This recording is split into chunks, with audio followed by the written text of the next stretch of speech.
Hello everyone, स्वागत है आप सभी का जेनेक्रॉन के इस नए एपिसोड में।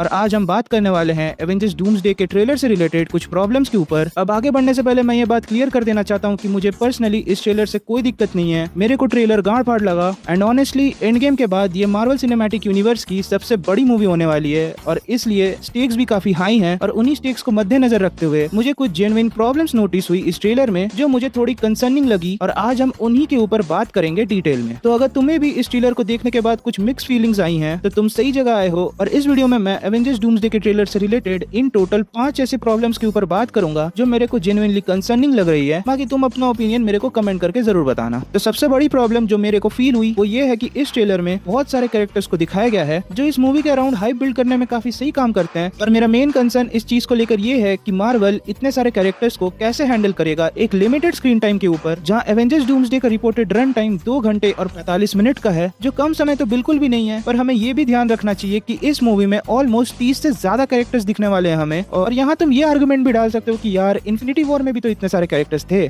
तब तो कोई दिक्कत नहीं हुई। वेल, इन्फिनिटी वॉर को अच्छे तरीके से सेटअप करने के लिए मार्वल ने अपने 10 साल लगाए थे, जिस बीच उन्होंने इन टोटल 18 मूवीज रिलीज की हुई थी। तो इसलिए इन्फिनिटी वॉर सही से काम भी कर गई। पर डूम्सडे का सीन काफी अलग है क्योंकि डॉक्टर डूम तो मार्वल का पार्ट भी नहीं होता अभी। अगर कैंग को प्ले कर रहे एक्टर जोनाथन मेजर्स ने बकचोदियां नहीं पेली होती तो। और डूम्सडे में दिखाए जाने वाले कैरेक्टर्स में से बहुत सारे कैरेक्टर्स काफी नए हैं और इनमें से बहुत सारे कैरेक्टर्स पहली बार एक दूसरे से मिलेंगे। और इस मूवी को सिर्फ इन कैरेक्टर्स को एक साथ स्क्रीन पर नहीं लाना है, हमें इनके बीच इमोशनली इन्वेस्ट भी करवाना है। एंड ऑनेस्टली जितने ज्यादा इंपॉर्टेंट कैरेक्टर्स होंगे उतना ज्यादा डिवीजन दिखेगा हमें स्क्रीन टाइम में। और जब स्क्रीन टाइम अनइवन होगा तब सबसे ज्यादा स्ट्रगल मूवी की पेसिंग और इंडिविजुअल कैरेक्टर डेवलपमेंट फेस करेगी। और पर्सनली मुझे ये जेन्युइन रिस्क लग रहा है जो इस मूवी के एक्सपीरियंस को बुरे तरीके से हैम्पर कर सकता है। अब दूसरे प्रॉब्लम में मैं डॉक्टर डूम का एमसीयू में बिल्डअप के ऊपर बात करना चाहूंगा जो टेक्निकली नॉन एग्जिस्टेंट है। मतलब एवेंजर्स डूम्सडे से पहले हमें डॉक्टर डूम सिर्फ कुछ सेकंड्स के लिए फैंटास्टिक फोर के मूवी के मिड क्रेडिट सीन में दिखा था बस। और इसी कॉन्टेक्स्ट को मद्देनजर रखते हुए अब एक सेकंड के लिए थैनोस के बारे में सोचो। इन्फिनिटी वॉर को लेजेंडरी बनाने में सिर्फ एवेंजर्स का कंट्रीब्यूशन नहीं था, उस मूवी को लेजेंडरी बनाया था थैनोस ने। और वो कैरेक्टर इन्फिनिटी वॉर में पहली बार इंट्रोड्यूस नहीं हुआ था। मार्वल उसकी हाइप ऑलमोस्ट एक डिकेड से बिल्ड कर रहा था। तो जब इन्फिनिटी वॉर रिलीज हुई तो ऑडियंस को पहले से पता था कि थैनोस आने वाला है और वो कुछ तो खतरनाक करने वाला है। अब तुम यहाँ पर डॉक्टर डूम की सिचुएशन देखो। जिन लोगों ने कॉमिक्स पढ़ा है या जो नर्ड्स है उनके लिए डॉक्टर डूम को किसी इंट्रोडक्शन की जरूरत नहीं है। बहुत लोग तो उसे मार्वल का ग्रेटेस्ट विलन भी मानते हैं, लेकिन एमसीयू के ऑडियंस के लिए ये कैरेक्टर बहुत ज्यादा नया है भाई। और मार्वल को सिर्फ डूम को पावरफुल नहीं दिखाना है, उन्हें हमें कन्विंस भी करना है कि ये थैनोस से भी बहुत बड़ा वाला थ्रेट है। और उस चीज के सेटअप के लिए मार्वल के पास एक ही मूवी है, क्योंकि सीक्रेट वॉर्स तो डॉक्टर डूम के थ्रेट को एस्टेब्लिश करने के बाद ही सेटअप होगी, सेम जैसे थैनोस को एक बहुत ही बड़ा थ्रेट दिखाकर एंड गेम को सेटअप किया गया था। बाकी डॉक्टर डूम का सेटअप बहुत ज्यादा क्रूशियल होने वाला है इस मूवी में, क्योंकि जितना ऑडियंस का इमोशनल इन्वेस्टमेंट होगा विलेन के ऊपर उतना ही इम्पैक्टफुल उसका डिफीट फील होगा। और ये चीज मार्वल ने थैनोस के साथ बहुत अच्छे से की थी। पर यहाँ सवाल ये उठता है कि क्या मार्वल डॉक्टर डूम के साथ भी वही फीलिंग वापस से रिक्रिएट कर पाएगा या ऑडियंस उसे सिर्फ एक बहुत ही पावरफुल मल्टीवर्सल विलेन के तौर पर देखेगी। और तीसरे प्रॉब्लम की तरफ बढ़े तो एवेंजर्स डूम्सडे के ट्रेलर को देखने के बाद मेरे को ये फील हुआ कि क्या मार्वल सिर्फ कैमियोस और नॉस्टैल्जिया पे रिलाई कर रहा है डूम्सडे की सक्सेस के लिए। मतलब तुम खुद सोचो ना यार कि एवेंजर्स डूम्सडे का ट्रेलर ड्रॉप होने के बाद लोग सबसे ज्यादा किस चीज की बातें कर रहे थे? स्टोरी की?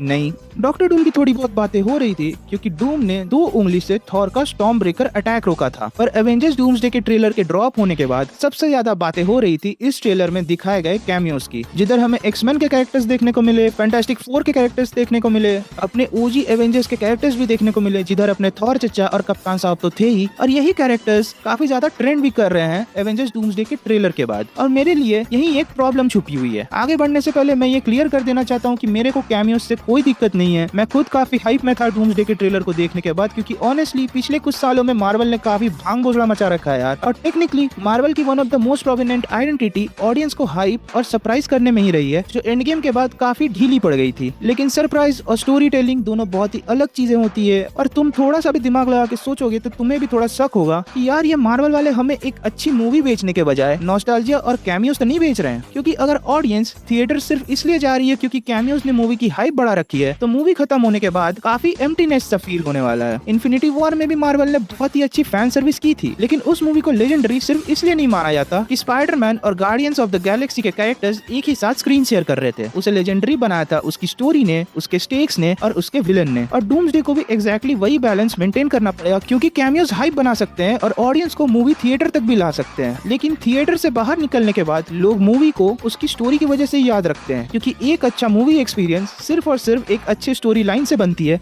जहाँ कैमियोज और फैन सर्विस बस टॉप अप्स है जो उस एक्सपीरियंस को और अच्छा बनाते हैं। अब अपने चौथे प्रॉब्लम में मैं बात करना चाहूंगा एवेंजर्स डूम्सडे के इन्फिनिटी वॉर के साथ सिमिलैरिटीज के ऊपर, और कैसे डूम्सडे का ये ट्रेलर इन्फिनिटी वॉर जैसा फील क्यों नहीं कराता। तो एवेंजर्स डूम्सडे को लोग इन्फिनिटी वॉर के साथ इसलिए कंपेयर कर रहे हैं क्योंकि एमसीयू का पिछला सबसे बड़ा इवेंट एंड गेम था, जिसको सेटअप इन्फिनिटी वॉर ने किया था, और उसी तरह इस बार Avengers Doomsday Avengers Secret Wars को सेटअप करेगा, जो एमसीयू का अब तक का सबसे बड़ा इवेंट होने वाला है। और रूमर्स के हिसाब से माने तो सीक्रेट वॉर्स के बाद एमसीयू को एक सॉफ्ट रिबूट मिलेगा। तो आई होप तुम्हें इन दोनों मूवीज के बीच के कंपैरिजन का मोटिव क्लियर हो चुका होगा। एंड पर्सनली मेरे लिए ये कंपैरिजन काफी ज्यादा अनफेयर भी है, पर थोड़ा सा जस्टिफाइड भी। मतलब इन्फिनिटी वॉर का इंडिविजुअल सिचुएशन काफी अलग था, क्योंकि उस मूवी के सेटअप के पीछे ऑलमोस्ट 10 साल की मेहनत और एक पर्टिकुलर स्टोरी लाइन को सेटअप करने की एक प्रॉपर बैकिंग भी थी। इन्फिनिटी वॉर के समय हमें अच्छे से पता था कि क्या चीजें दांव पर लगी हुई हैं। पर वहीं पर डूम्सडे की बात करें तो ये मूवी एक कम्प्लीटली डिफरेंट सिचुएशन में रिलीज होने वाली है, क्योंकि पहली बात डॉक्टर डूम का कैरेक्टर एमसीयू का पार्ट भी नहीं होता अगर कैंग द कॉन्करर को प्ले करने वाले एक्टर जोनाथन मेजर्स उल्टी सीधी हरकतें ना करते। एंड आई नो मैं ये सेम स्टेटमेंट पहले भी दोहरा चुका हूँ, but please stay with me. MCU ने रिसेंटली डॉक्टर डूम को एज ए बैकअप प्लान लाया, क्योंकि उनका जो प्लान था कैंग द कॉन्करर के कैरेक्टर के साथ वो फुलफिल होने लायक ही नहीं बचा। और इसमें सिर्फ जोनाथन मेजर्स के फकअप्स की गलती नहीं है, क्योंकि एमसीयू ने भी पिछले कुछ सालों में काफी अप्स एंड डाउन्स देखे हैं, जहाँ मोस्टली एमसीयू डाउन ही था, जहाँ कोई भी प्रॉपर सिग्निफिकेंट स्टोरी लाइन के ऊपर फोकस ही नहीं था। ये लोग अपने मन मर्जी के हिसाब से कंटेंट पब्लिश कर रहे थे, जिधर काफी चीजें अच्छी भी थी नो डाउट, बट काफी सारी चीजें अंडरवेलमिंग और फ्लॉप भी थी। और इन्हीं वजहों के कारण ऑडियंस का ट्रस्ट भी पहले जैसा नहीं रहा है एमसीयू के ऊपर। तो हाँ, एमसीयू अभी काफी रफ प्लेस पर है एवेंजर्स डूम्सडे के रिलीज के लिए, जहाँ उनके पास अब भी अपना कंटेंट बेचने का पावर तो है, पर उनका ऑडियंस के साथ इमोशनल कनेक्शन काफी हल्का हो चुका है। तो इसी के साथ अब हम इस वीडियो के पांचवे और आखिरी प्रॉब्लम पे बात कर लेते हैं, जो ये है कि क्या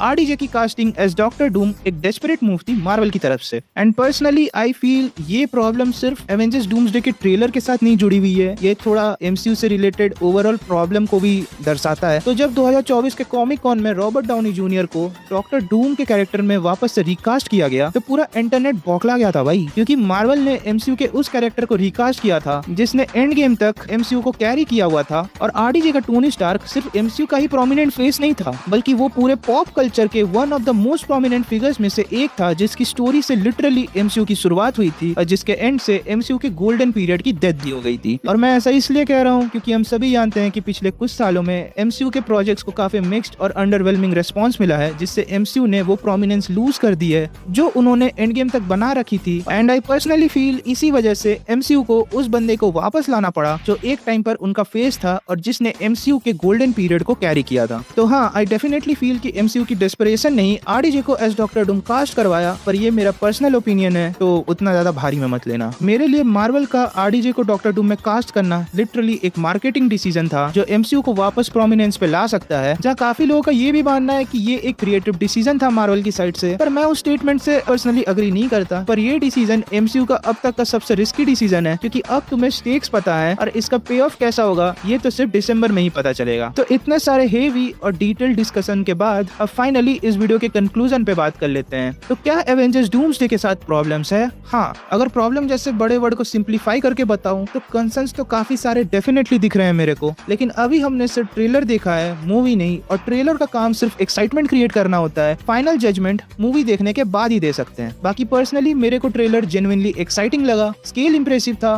डॉक्टर डूम काफी इंटिमिडेटिंग लगा, और काफी टाइम के बाद एमसीयू फिर से एक proper big event movie build करता दिख रहा है। बाकी जो कंसर्न्स मैंने बताया वो मेरे को रीजनेबल लगे। तुम अपनी राय मेरे को कमेंट्स में जरूर बताना, और अगर तुम्हें ये वीडियो अच्छा लगा तो इसे लाइक जरूर से कर लेना, और ऐसा कंटेंट और देखना चाहते हो तो इस चैनल को सब्सक्राइब जरूर से कर लेना, आई हम्बली रिक्वेस्ट। और तब तक के लिए खुश रहो, आबाद रहो और मचाते रहो।